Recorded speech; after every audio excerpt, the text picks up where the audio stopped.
তুলসীর মালা পরলে কি হয়?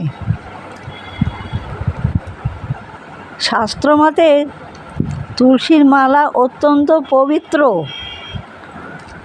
যে ব্যক্তি গলায় তুলসী মালা ধারণ করে তাকে যমরাজ স্পর্শ করতে পারে না এবং মৃত্যুর পর নরকগামী হতে হয় না।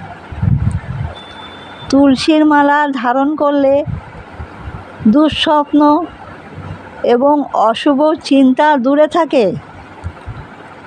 তুলসী মহারানীর কৃপায় মানুষের মনে ভক্তি জাগে এবং ধীরে ধীরে মিথ্যা কথা বলার অভ্যাসও চলে যায়।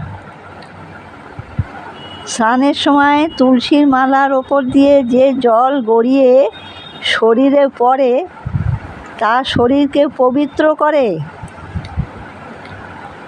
তাই বহু ভক্ত গলায় তুলসীর মালা ধারণ করেন এবং ভগবানের নাম জপ করেন।